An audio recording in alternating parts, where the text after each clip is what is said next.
Hey guys, welcome back to my channel Mica study vlogs. हमने अपने previous video में module 3 and 4 of FMM start किया था। तो आज हम उसी मॉड्यूल 3 एंड 4 की सीरीज़ को कंटिन्यूएशन में करेंगे और उसमें कुछ और चीज़ें भी पढ़ेंगे। तो चलिए स्टार्ट करते हैं फिर। तो आज हम पढ़ेंगे कि ट्रेड्स जो स्टॉक मार्केट में होती हैं वो कैसे क्लियर्ड होती है और कैसे सेटल्ड होती है। ठीक है, तो देखो, तो मैं जैसे कि आपको बताया था कि क्लियरिंग और सेटलमेंट क्या होता है ट्रेड में, जैसे कि मैंने आपको एक्सप्लेन भी किया था। और उसके रिलेटेड हमने पढ़ा था कि और क्या क्या पार्टिसिपेंट्स इन्वॉल्व होते हैं इस क्लियरिंग और सेटलमेंट प्रोसेस में, हमने वो भी पढ़ा था। तो अब हम आगे उससे कंटिन्यूएशन करते हैं कि ट्रेड्स कैसे क्लियर होती है और सेटल्ड होती है। तो देखो, the stock exchange transfers the detail of every trade to the clearing corporation on the T day when the trade is executed. ठीक है, तो जो स्टॉक एक्सचेंज है वो जो भी स्टॉक एक्सचेंज पे आप ट्रेड कर रहे हो वो हर एक डिटेल ट्रेड की क्लियरिंग कॉरपोरेशन को देती है। टी डे मतलब ट्रांजैक्शन डे के दिन जब ट्रेड एग्जीक्यूट होती है। तो क्लियरिंग कॉरपोरेशन अगर आपको याद हो तो हमने अपने प्रीवियस वीडियो में NSCCL के बारे में पढ़ा था। ठीक है, तो NSCCL क्या था? National security clearing corporation limited. तो वही यहाँ पे क्लियरिंग कॉरपोरेशन की बात की जा रही है, जो मैं हाईलाइट कर आप देख सकते हो।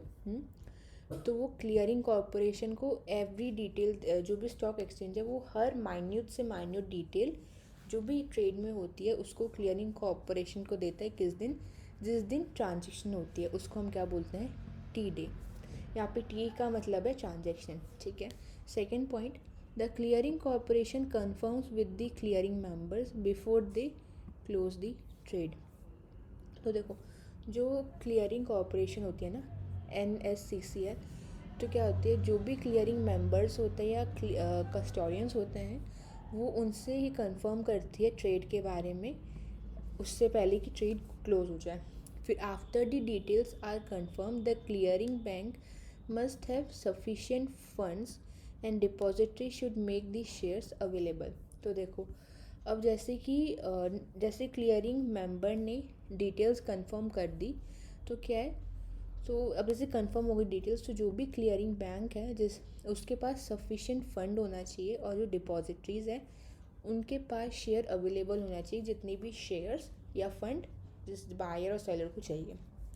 द क्लियरिंग कॉरपोरेशन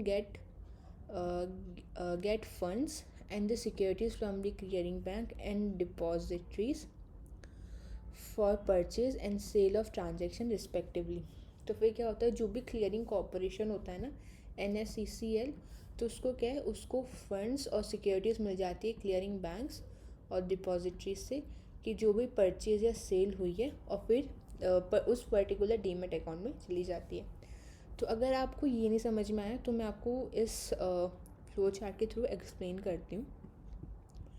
देखो, इस फ्लो चार्ट में क्या है ना कि आप ये कंसिडर करो कि ये जो एक है, मैं कलर चेंज कर लूँ,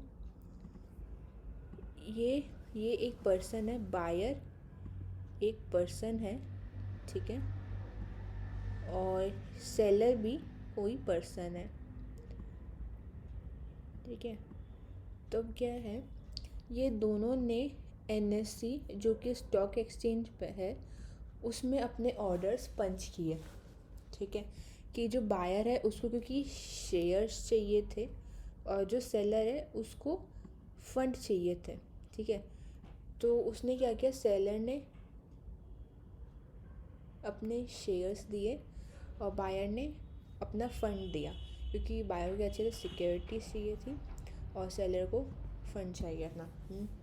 तो उन्हें NSC स्टॉक एक्सचेंज है तो उस पर अपने ऑर्डर्स पंच किए।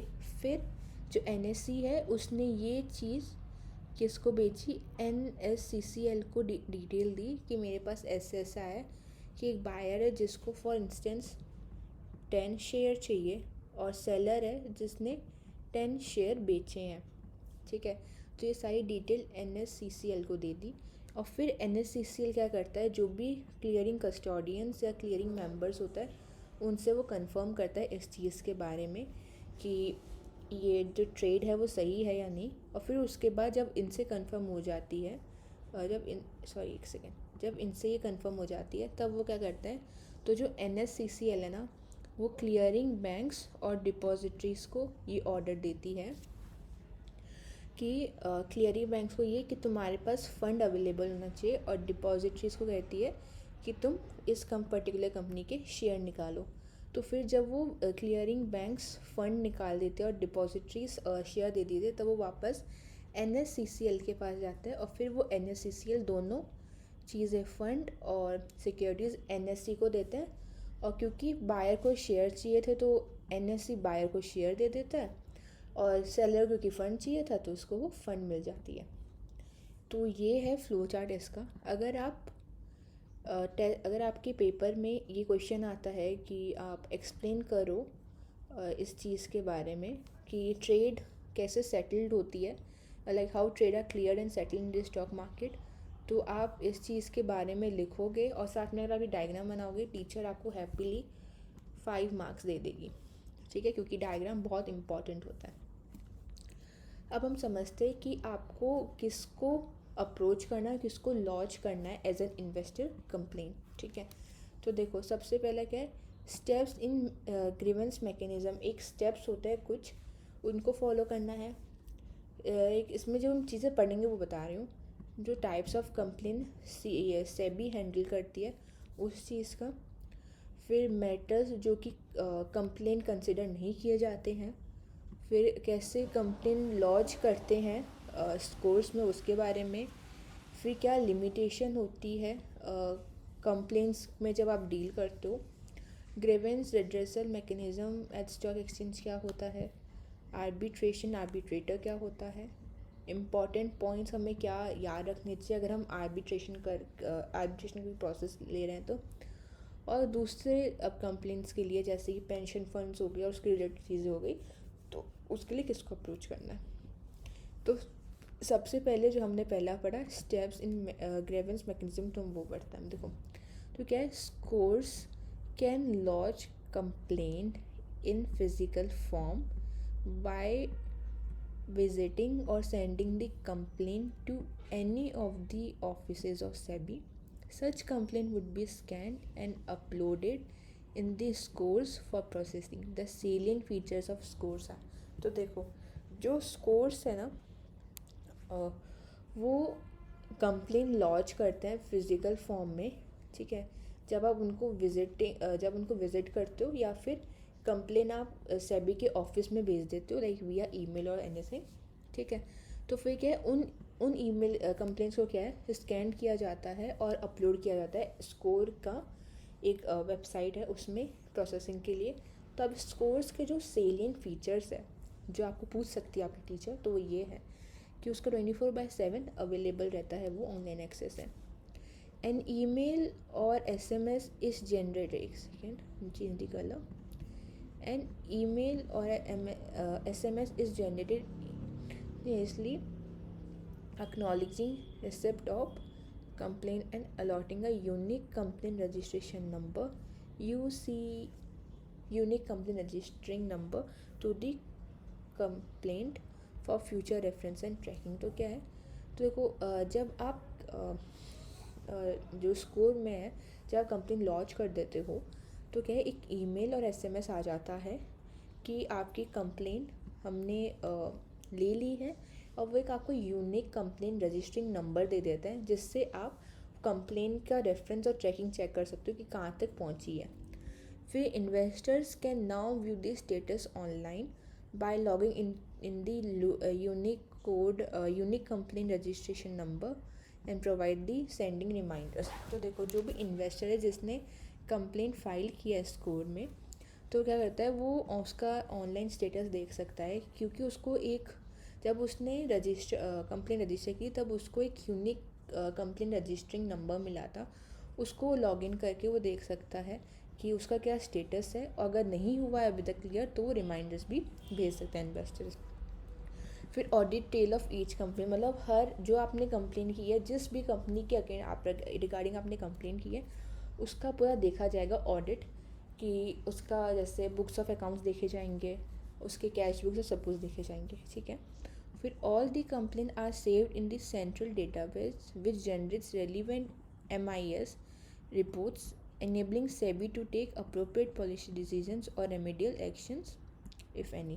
तो क्या है, जो भी कंप्लेन है ना वो सेंट्रल डेटाबेस में सेव हो जाती है, जो कि रेलिवेंट MIS जनरेट करता है, MIS रिपोर्ट जनरेट करता है, जो SEBI security and exchange board of India उसको अनेबल करता है कि वो अप्रोप्रिएट पॉलिसी डिसीजन ले, जो कि उसने पॉलिसी बनाई है, और कोई रेमेडियल एक्शन ले, मतलब उसको चार्ज करे या उसके ऊपर फाइन लगाए कोई कंपनी के ऊपर अगर ज़रूरत है तो अब हम समझते हैं कि क्या क्या कंप्लेंट्स हैं जो कि सेबी हैंडल करता है।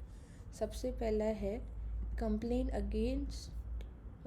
Against SEBI registered entities. तो देखो, जो भी सेबी के अंदर रजिस्टर्ड एंटिटीज़ हैं उनकी अगर कोई कंप्लेन है तो उसको रजिस्टर वो हैंडल करता है। स्टॉक ब्रोकर या ऑथोराइज एजेंट अगर उसके रिगार्डिंग है तो उसको करता है। स्टॉक एक्सचेंज के रिगार्डिंग है तो उससे करता है, या डिबेंचर ट्रस्टीज़ है उसके रिगार्डिंग तो उसको। डिपॉजिटरी DP मतलब डिपॉजिटरी पार्टिसिपेंट, या कोई म्यूचुअल फंड्स के रिलेटेड है, या रजिस्टर टू एन इशू है, या बैंकर टू एन इशू है, तो इन सब के रिगार्डिंग कंप्लेंट्स हैंडल की जाती है। और भी चीज़ें हैं जैसे merchant banker, portfolio manager, collective investment schemes, custodians of securities, credit rating agency, investment adviser etcetera, all the state companies, इन सब के ऊपर जो कंप्लेंट्स है वो रजिस्टर मतलब हैंडल करता है सेबी। अब matters that not considered as complain by SEBI. तो देखो, कंप्लेंट्स दैट आर इनकम्प्लीट और नॉट स्पेसिफिक, मतलब इनकम्प्लीट है या स्पेसिफिक नहीं बताई क्या कहना चाह रहा है, कोई आप उसको सजेशन दे रहे हो, गाइडेंस दे रहे हो, या एक्सप्लेनेशन दे रहे हो, कोई भी सॉर्ट ऑफ, या आपको डिससेटिस्फेक्शन है ट्रेडिंग प्राइसेस जो भी शेयर्स है कंपनीज़ के, या एलिगेशंस लगा दिए विदाउट सपोर्टिंग डॉक्यूमेंट, जैसे कि प्रूफ नहीं है, कोई सपोर्टिंग कुछ नहीं है आपके पास, या non listing of shares of private offer उस रिगार्डिंग है, या disputes arising out of private agreement with companies और इंटरमीडिएट। सो अब हम पढ़ेंगे लास्ट टॉपिक इस वीडियो का, जो कि है how to lodge a complaint in course. तो ये 5 स्टेप्स हैं जो आपको फॉलो करने हैं। सबसे पहला स्टेप है कि आपको ये जो साइट है, इस साइट पे आपको लॉग इन करना है। मतलब ये साइट अगर आप क्लिक करेंगे तो इस साइट पे आप देखेंगे तो आ जाएगा कि आपको वेब पेज अपेयर हो जाएगा। फिर उसके बाद वहाँ पे एक कंप्लेन रजिस्ट्रेशन के नाम से कॉलम होगा, तब उस पर क्लिक करोगे तो वहाँ पे आपको कुछ सब हेडिंग्स आएंगी। इन्वेस्टर कॉर्नर भी उसमें से एक होगा, तो आप वहाँ पे क्लिक करोगे। फिर थर्ड स्टेप, फिर जब इन्वेस्टर कॉर्नर पे क्लिक करोगे तब आपको एक डॉक्यूमेंट एक फॉर्म दिया जाएगा जिसको आप फिल करोगे और अपने उसमें रेलिवेंट डिटेल्स डालोगे। और अगर कोई डॉक्यूमेंट है जो कि उसके साथ अटैच होना है, वो डॉक्यूमेंट भी आप अटैच करोगे, उसका सबमिट करोगे। हमें एक और जो चौथा पॉइंट जो कि हमें इस डॉक्यूमेंट से रिलेटेड है वो ये है कि जो भी आप फॉर्म फिल कर रहे हो उसमें आप अपना वैलिड ईमेल और मोबाइल नंबर डाल दोगे। और अगर आप कोई भी डॉक्यूमेंट उसमें सबमिट कर रहे हो, अटैच कर रहे हो, तो वो स्कैंड होना चाहिए और PDF फॉर्म में सेव होना चाहिए with a size of 4 MB, तो ताकि वो अटैच हो जाए। और फिर फिफ्थ है कि जैसे आप ये सबमिट बटन पे क्लिक कर दोगे तो वो फॉर्म सबमिट हो जाएगा और आपको एक ईमेल और SMS आ जाएगा कि हमने आपकी कंप्लेन रजिस्टर कर ली है। और उसके साथ आपको एक यूनिक कंप्लेन रजिस्ट्रेशन नंबर मिलेगा, जिससे आप अपने रेफरेंस और ट्रैकिंग के लिए यूज़ कर सकते हो। So thank you guys for watching this video. Until the next video, keep learning and keep practising. Bye bye.